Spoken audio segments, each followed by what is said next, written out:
जैसा कि आप लोग जानते हैं कि मैं ऑनलाइन स्पेशल एजुकेशन थेरेपी भी प्रोवाइड करती हूँ और बीते समय में मैंने ऐसे कई पेरेंट्स से बात की और मुझे ये पता चला कि बच्चे का डायग्नोसिस ही नहीं हुआ है।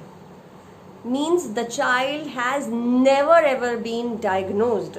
और सबसे ज़्यादा मैं तब परेशान हुई जब एक माँ ने मुझे बताया कि उसका बच्चा 12 साल का हो गया और किसी ने उसको बताया ही नहीं है कि बच्चे की साइकोलॉजिकल असेसमेंट होना चाहिए, जिसमें ये पता किया जाना चाहिए कि आईक्यू का टेस्ट होना चाहिए या ऑटिज़म का टेस्ट होना चाहिए या इंटेलेक्चुअल इम्पेयरमेंट। बहुत सारे टेस्ट होते हैं जो हम करते हैं। मुझे ऐसा लगा कि इन सब जद्दोजहद में कि बच्चा ठीक हो जाए, बच्चा अच्छा हो जाए, देखिए पेरेंट्स की मंशा पे कभी डाउट नहीं किया जा सकता। They are really a blessing for a child. लेकिन ऐसे में एक बहुत बड़ी जिम्मेदारी सबकी बनती है कि उनको सही गाइडेंस दिया जाए। जिन डॉक्टर्स के द्वारा या जिन साइकोलॉजिस्ट को या जिन काउंसलर्स को उन्होंने अप्रोच किया जब बच्चा छोटा था और अपने डेवलपमेंटल ईयर में था। डेवलपमेंटल ईयर जो होता है या ये जो डेवलपमेंटल पीरियड होता है ये 7 साल तक होता है। बेसिकली 0 to 6 ईयर्स का जो पीरियड होता है ये एक डेवलपमेंटल पीरियड होता है, जिसमें से 0 to 3 ईयर्स क्रिटिकल ईयर्स होते हैं।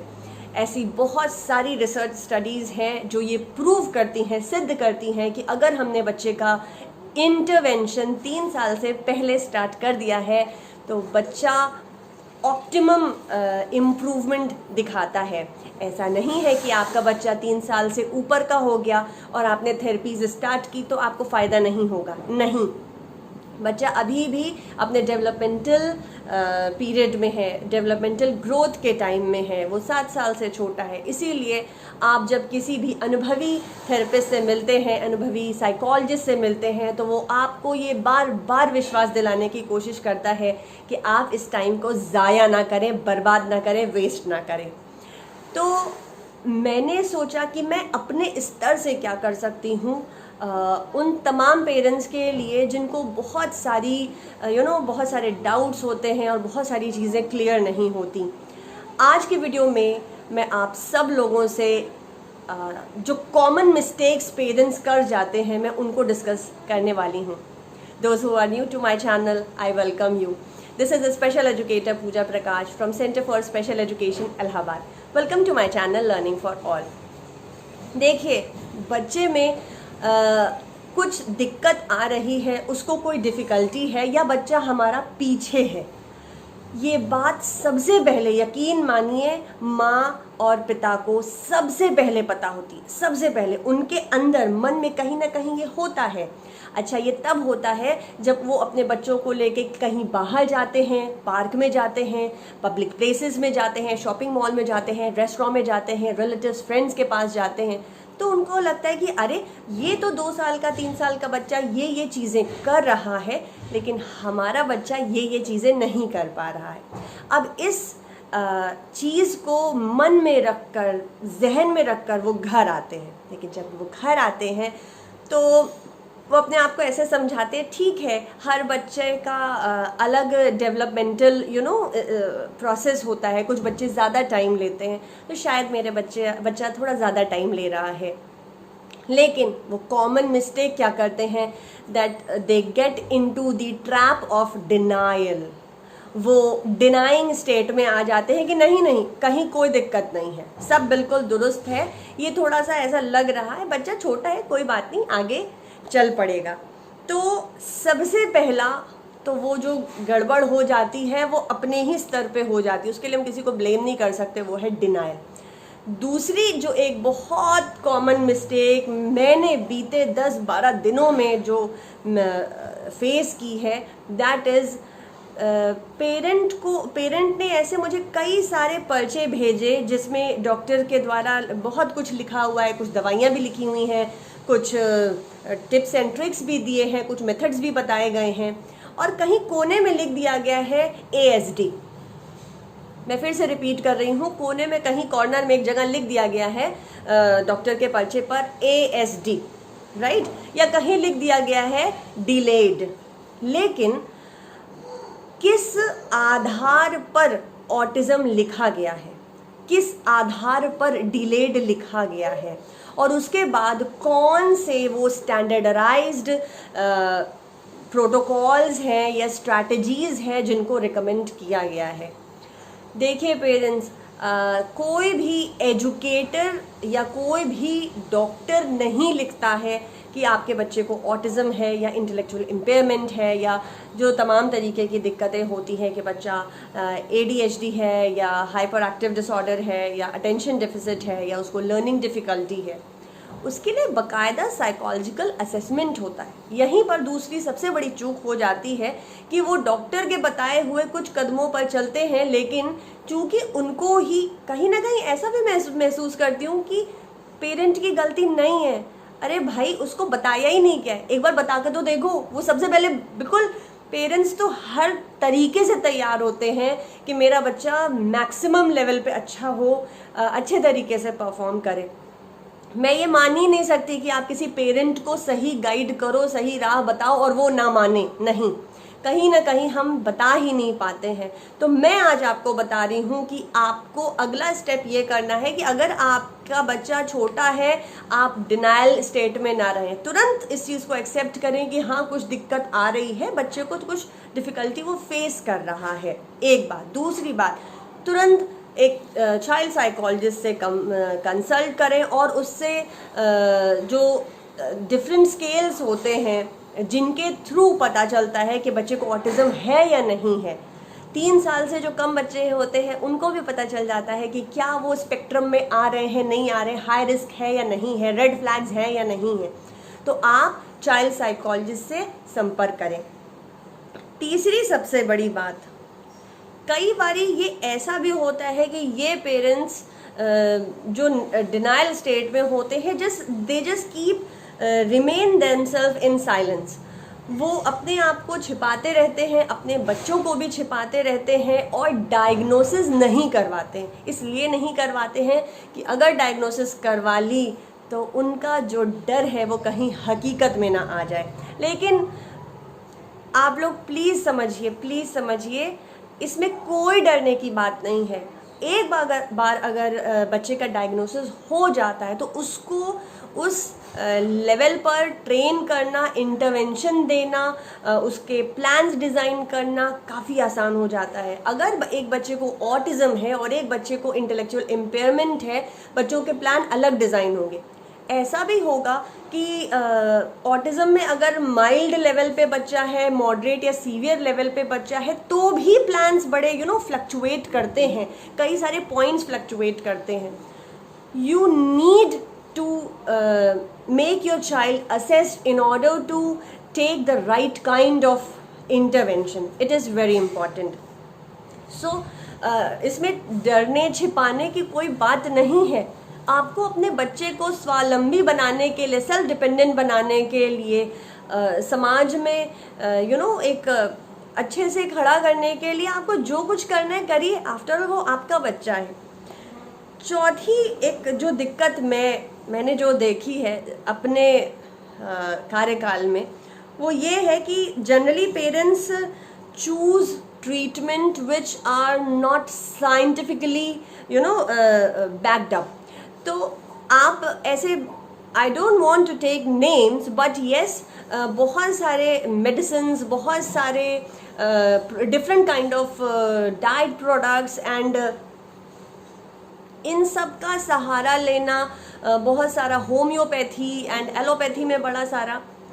मैं ये नहीं कह रही कि क्या सही है क्या गलत है, लेकिन देखिए, मैं एक चीज़ कह रही हूँ, ऑटिज्म कास्ट, क्रीड, कॉलोनी और फाइनेंशियल स्टेटस देखकर नहीं आता है। वो आता है और वो सब जगह आता है।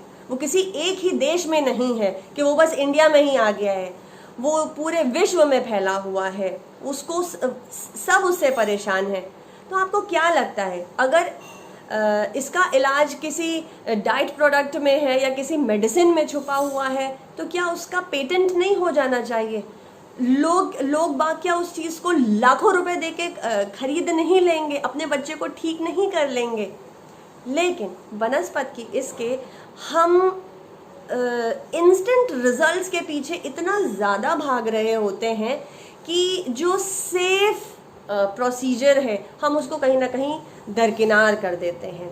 ठीक है, मैं ऐसा मानती हूँ कि ऐसा कई बार होता है कि बच्चों में दवा की ज़रूरत होती है, लेकिन सिर्फ दवा से ऑटिज़म ठीक नहीं होता, सिर्फ दवा से मानसिक विकलांगता ठीक नहीं होती है। दवा से एक हाइपर एक्टिव बच्चा बिल्कुल आप कहें कि वो मन मुताबिक नहीं, ये ऐसे नहीं। आप उसका इंटरवेंशन कराएं, जैसे कि ऑक्यूपेशनल थेरेपी कराएं, उसका कोई साइड इफ़ेक्ट नहीं है। स्पीच थेरेपी कराएं, साइड इफ़ेक्ट नहीं है। स्पेशल एजुकेशन कराएं, एब्सोल्युटली नो साइड इफ़ेक्ट। भाई आपके बच्चे को अगर एप्पल पहचानना नहीं आता है और आपके बच्चे की थेरेपिस्ट उसको एप्पल को आइडेंटिफाई करना उसने गोल लिख रखा है, तो वो रियल एप्पल, टॉय वाला, चूचू वाला Apple, wooden Apple, different kind of cutouts, different kind of flash cards का यूज़ कर रही है, इसमें साइड इफ़ेक्ट कहाँ है? नहीं। जबकि आप अदर मोड्स ऑफ इंटरवेंशन को जब प्रैक्टिस में लाते हैं, उसके साइड इफ़ेक्ट्स हैं, तो ये एक और है। कई बारी पेरेंट्स एक्चुअली माँ पिता जो होते हैं, माता पिता अपने बच्चों से इतना प्यार करते हैं, मैंने महसूस किया है कि उनको जो कुछ भी बताता है वो सब आंख मूंद करके यस सर कहते हैं। पंडित जी ने बताया कि ये वाली कथा कराएंगे तो आराम हो जाएगा, ये वाला जाप करवा देंगे आराम हो जाएगा, ये वाली ताबीज़ पहन लो आराम हो जाएगा। जनरली इतने भारी भारी इतने सारे पत्थर बच्चों ने अपनी चेन में, धागे में और क्या क्या। ठीक है, ये एक आस्था की बात है, मैं किसी की आस्था को ठेस नहीं पहुंचाना चाहती, लेकिन ईश्वर की अनुकंपा हम सब पर हमेशा रहती है। आप इस बात पर विश्वास करके, ईश्वर में विश्वास करके अपने बच्चे पर विश्वास करें, अपने ऊपर विश्वास करें, बच्चे के थेरेपिस्ट पर विश्वास करें। आप ये कहें कि गीता में कहा गया है ना, कर्म करो, फल की चिंता नहीं करो। मैं कहती हूँ आप कर्म तो करो। आप ये कहें कि सिर्फ ताबीज़ पहना देने से कुछ ठीक हो जाएगा, या स्पेसिफिक कोई मंत्रोच्चारण कर देने से या कोई, इनसे नहीं होता है। ठीक है, उससे पॉजिटिव वाइब्स क्रिएट होती हैं, हमारे घर का वातावरण शुद्ध होता है, हम सब लोग ऊर्जावान, स्फूर्तिवान महसूस करते हैं, वो सारी एक अलग चीज़ है। लेकिन जब चीज़ें आती हैं, बात आती है कि बच्चा लाभान्वित कहाँ से हो, बच्चा लाभान्वित थेरेपी से ही होगा। 3 साल तक क्रिटिकल पीरियड होता है डेवलपमेंट का। अगर बच्चा 3 साल तक का है, 3 साल से छोटा है, तुरंत अर्ली इंटरवेंशन सेंटर में जाके बिना कुछ सोचे समझे आप थेरेपी स्टार्ट करिए, ठीक है। और अगर आपका बच्चा 6 साल से छोटा है तो भी आप जा सकते हैं, ऐसा नहीं है कि देर हो गई है। अगला पॉइंट है, जनरली पेरेंट्स इन सारी जद्दोजहद में कि छिपा लेना चाहिए, नहीं बताना चाहिए, इन सब में क्या करते हैं कि अर्ली ईयर्स को वेस्ट कर देते हैं। मेरे पास जब एडमिशन के लिए बच्चे आते हैं, वो ऑलमोस्ट 4 साल के हो चुके होते हैं। मैं आपको बताऊँ, 4, 4.5 साल के, 5 साल के बच्चों का एडमिशन ज़्यादा होता है। 2 साल से 2+ वाले बच्चे रेयर होते हैं, 2.5-3 साल वाले भी होते हैं। लेकिन जो एक एवरेज बच्चे का एडमिशन होता है, उसकी उम्र 4+ हो रही होती है। यानी आपने क्या किया, आपने अपनाने में, इस बात को एक्सेप्ट करने में डिनाइल की स्टेट में चले गए। और बहुत सारी, कई बार ऐसा भी होता है कि आप मदद करना चाह रहे होते हो, लेकिन आप सही लोगों तक नहीं पहुंच पा रहे होते हो। आपने उसके अर्ली ईयर्स तो निकाल दिए, यानी 3 साल तक का जो क्रिटिकल टाइम था डेवलपमेंट का, वो तो निकल गया। अब आप चाहते हो कि अब वो जल्द से जल्द अच्छा हो, तो आपने क्या किया, आपने मल्टीपल थेरेपीज का बम्बार्डमेंट कर दिया उस नन्ही सी जान पर। अब आप समझिए, थोड़ा सा समझने का प्रयास करिए। 4, 4.5, 5 साल तक उस बच्चे ने कोई थेरेपी नहीं लिया, अब आपने एक साथ ही सारी थेरेपीज़ का बम्बार्डमेंट कर दिया। क्या ये ठीक है? मैं हमेशा पेरेंट्स को कहती हूँ, पहले एक थेरेपी में बच्चे को महीना सवा महीना सेट करिए और उसके बाद फिर दूसरी थेरेपी स्टार्ट करिए, उसके बाद फिर तीसरी थेरेपी स्टार्ट करिए। जनरली चूँकि स्पेशल एजुकेशन एक स्कूल सिस्टम है, आप उसको बच्चे के किसी भी उम्र के लेवल पर उसको दरकिनार नहीं कर सकते। तो ऐसे में ये बहुत ज़्यादा इम्पॉर्टेंट हो जाता है कि आप बच्चे का special education and OT hand on hand चला सकते हैं। और उसके कुछ समय के बाद जब बच्चे का, जैसे कहते हैं ना, एक अच्छा मजबूत बेस बन जाए, बच्चा स्थिर हो जाए, आप तब स्पीच थेरेपी के लिए अप्रोच कर सकते हैं। आई कैन अंडरस्टैंड पेरेंट पकड़ते यहाँ से हैं कि बच्चा बोल नहीं रहा है तो स्पीच थेरेपी में डाला जाए। मैं कहती हूँ कि बच्चे का रिसेप्टिव लैंग्वेज पे काम करना है। अच्छा, जो लोग चैनल पर नए हैं या पहली बार वीडियो देख रहे हैं वो ये सोच रहे होंगे कि रिसेप्टिव लैंग्वेज अब ये कौन सा शगुफा है।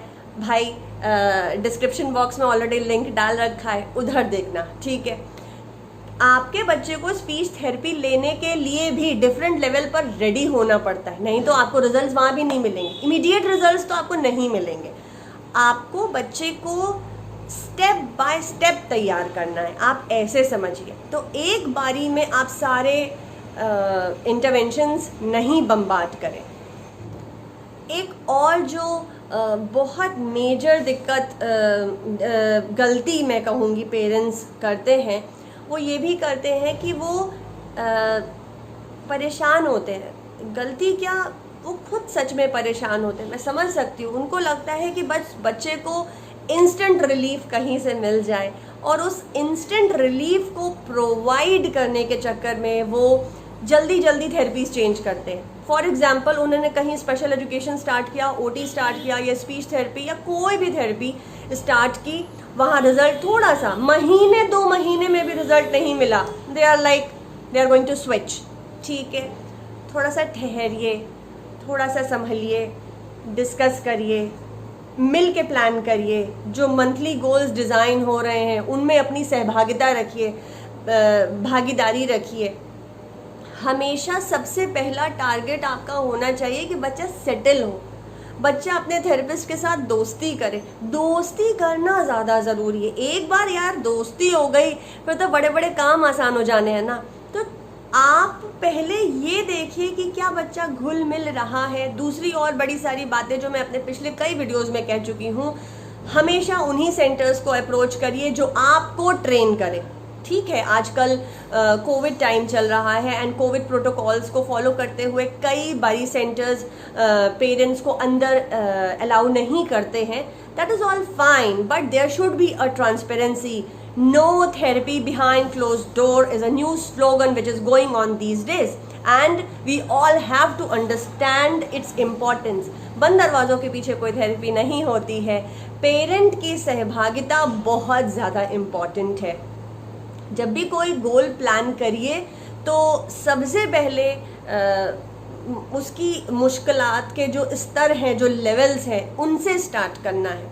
एक और जो कॉमन मिस्टेक है वो पेरेंट्स, जो मैं देखती हूँ, सुनती रहती हूँ बातें और महसूस करती हूँ, वो ये है कि पेरेंट थेरेपी करा रहे हैं, अब तुरंत उनके दिमाग में आता है कि 3 महीने हो गई ना थेरेपी, 4 महीने हो गई, अब मैं इसको स्कूल में एडमिशन कराऊंगा या कराऊंगी। देखिए, आपको स्कूल के पीछे थोड़ा सा, ठीक है, जाना है, बच्चे को जाना है, एडमिशन लेना है, लेकिन उसके पीछे परेशान नहीं होइए। आप ये देखिए कि क्या आपका बच्चा तैयार भी है स्कूल के लिए।